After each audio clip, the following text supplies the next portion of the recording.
Salut tout le monde, comment ça va bien? Muriel, thérapeute énergéticienne, mais pas que. Alors aujourd'hui, j'ai envie de te parler de l'ego spirituel.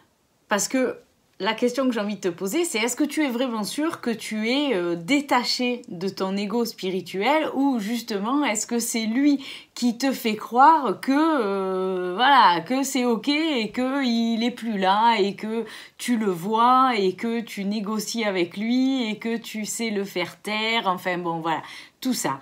Ben écoute, on va en parler dans cette vidéo. Donc, avant toute chose, je t'invite à t'abonner pour suivre les vidéos lorsqu'elles sortent, à mettre un pouce pour m'aider au niveau de l'algorithme et puis pourquoi pas partager cette vidéo ou d'autres de ma chaîne si tu considères qu'elles peuvent aider quelqu'un qui en ce moment est un petit peu en perte de sens dans sa vie. Allez, on est parti.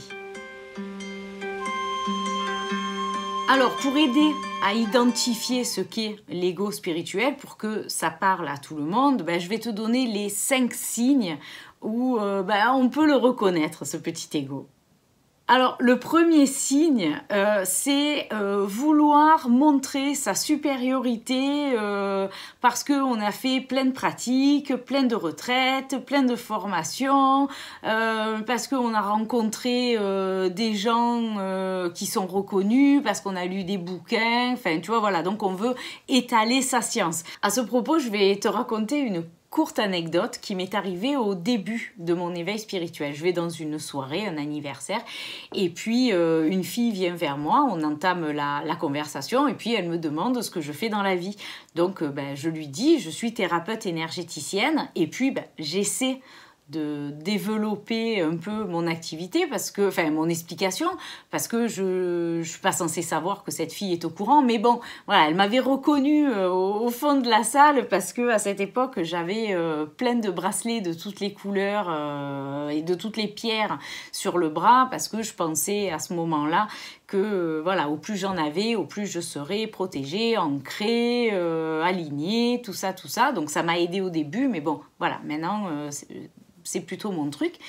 Et donc je lui dis, voilà, je suis thérapeute énergéticienne et donc j'essaie de lui expliquer, mais elle m'a coupé tout de suite et puis elle m'a dit, ah non, mais je connais très bien thérapeute énergéticienne, ah, super, et parce que moi je suis maître Reiki, je fais, oh là là, bravo, donc elle était toute contente, et puis elle me dit, oui, j'ai fait telle formation avec un tel, tu connais? Non, je connais pas. Et puis j'ai fait telle retraite avec un tel, tu connais? Non, je connais pas. Et puis j'ai lu tel livre, tu l'as lu? Non, je l'ai pas lu. Ah, puis là j'ai senti le mouvement de recul involontaire parce que là son ego spirituel était débordé en fait par mon manque de connaissances, voilà.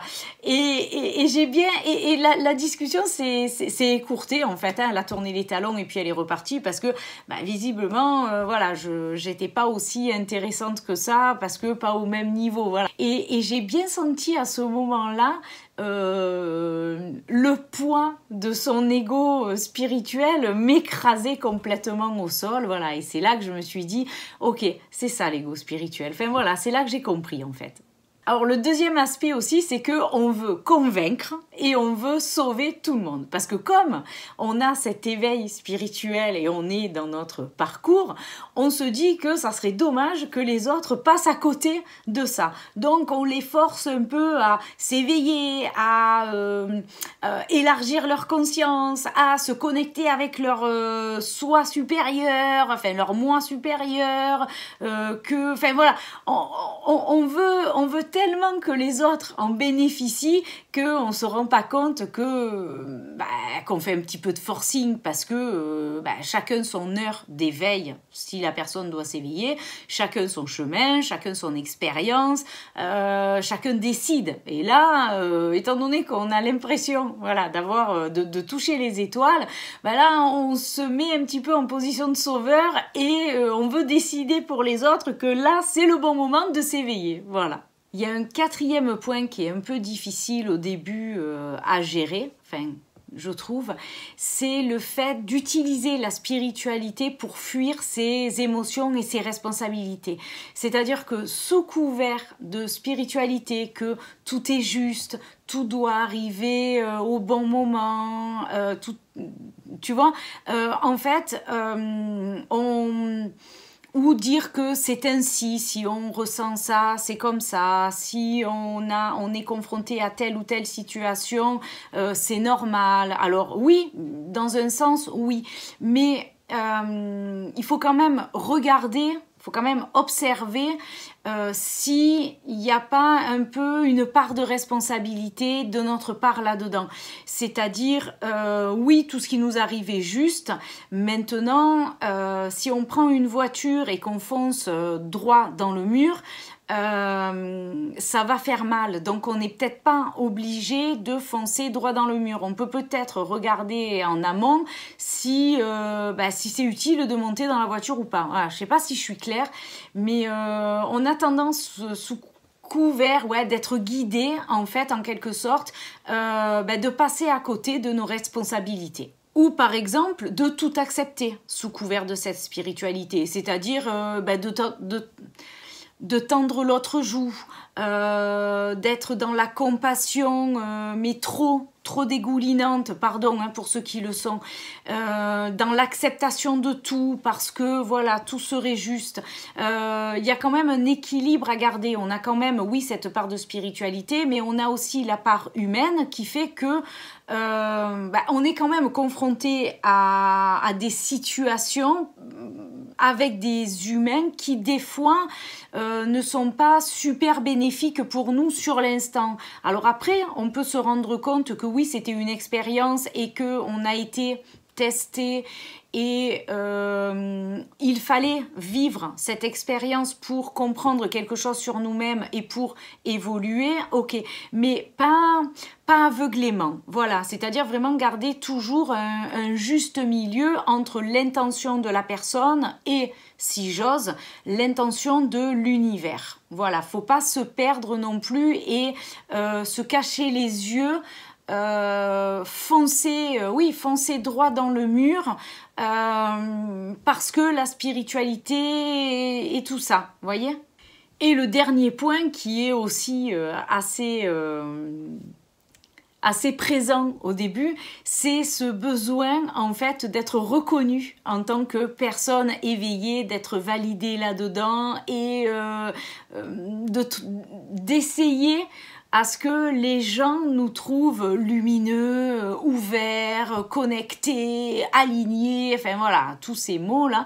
Et donc, on va essayer, et là, ça ramène l'ego spirituel, parce que le petit personnage égotique et l'ego spirituel, c'est un petit peu les mêmes personnes, juste que ça a changé un peu d'espace, ce personnage. Mais en fait, c'est le même.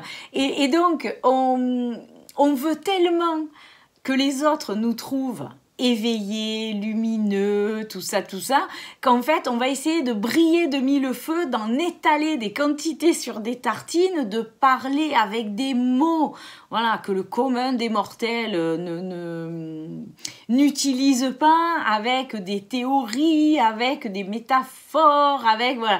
Enfin, et ceux qui ont dépassé ces 5 étapes, qui sont passés, par chacune d'elles pour, au final, lâcher prise, enfin accepter, oui, d'être une personne spirituelle, mais d'arrêter de l'arroser au monde, voilà, et de le vivre personnellement, en fait. Ou alors, ceux qui y sont en ce moment et qui, en m'écoutant, check la liste et ils se disent ah ouais, ça j'y suis, ah ben ça va, ah ben ça pas encore, enfin oui, ou tout en même temps, enfin voilà. Bon, vous voyez très bien ce que je veux dire. Alors comment s'en libérer de cet ego spirituel? En pratiquant l'humilité et l'auto-observation, c'est-à-dire déjà rester voilà, humble, hein, parce que la première chose que j'ai apprise quand je me suis ouverte à ce monde de la spiritualité, c'était je sais que je ne sais rien. Donc partant de ce constat, chacun avance un petit peu à son rythme ou dans sa direction, mais sans vraiment connaître l'aboutissement de ce voyage, c'est-à-dire voilà, est-ce qu'on aura la vérité un jour, est-ce que j'aurai toutes les réponses, est-ce que c'est utile que j'ai toutes les réponses, voilà, ou est-ce que j'avance dans la spiritualité et puis advienne que pourra. Et puis l'auto-observation aussi, c'est-à-dire que quand on a un échange avec quelqu'un, de sortir un peu de soi pour se regarder et puis pour s'observer en train de parler, d'expliquer sa passion, son éveil, sa spiritualité, tout ça. Et vraiment avec recul et bienveillance et humour et autodérision, hein, parce que voilà, faut pas se serrer avec ça, mais vraiment se regarder faire, s'écouter parler et dire, comme là par exemple en ce moment, hein, je suis en train de vous parler mais je suis aussi dehors. Maintenant je suis obligée de faire une vidéo sur l'ego spirituel et de donner un exemple. Donc voilà, hein, forcément. Voilà, mais c'est justement ça en fait. Pendant que l'action se passe, c'est de sortir un petit peu de soi quand même et de dire mais regarde-moi ce que je suis en train de raconter. Qui suis-je moi pour raconter l'ego spirituel? Est-ce que là mon ego spirituel n'est pas devant la caméra pour justement parler de lui en fait? Voilà, et c'est ça l'auto-observation. Il est important aussi de s'entourer de personnes authentiques qui sont sorties de cet ego spirituel ou du moins qui arrivent à jongler avec parce que les échanges sont beaucoup plus simples, il n'y a pas de concours. Les discussions sont fluides, en plus chacun peut échanger sa vision mais de façon neutre, sans jugement et en sachant aussi que chaque personne forcément parlera de sa propre vérité, donc il n'y a pas de compétition par rapport à ça. Être dans l'amour, la simplicité, la bienveillance, l'écoute de l'autre, être là pour les autres, mais sans devancer leurs besoins. Bien sûr, si on voit quelqu'un qui est en danger, aller lui prêter main forte, mais si une personne vient te voir et t'explique sa situation, peut-être qu'elle a juste besoin d'être écoutée et non pas que tu lui trouves une solution ou que tu devances ses questions ou ses besoins. Voilà, juste être dans l'écoute et l'accueil de ce qui vient. Voilà, la vidéo est finie et c'était pour parler de l'ego spirituel parce que ça me tenait vraiment à cœur. C'est quelque chose qui s'accroche à tous les éveillés et qui peut s'y accrocher longtemps et des fois ne jamais partir parce que la personne, tout éveillée qu'elle est, en fait, n'arrive pas à percevoir cette facette d'elle-même. Donc voilà, je voulais faire un petit sujet là-dessus.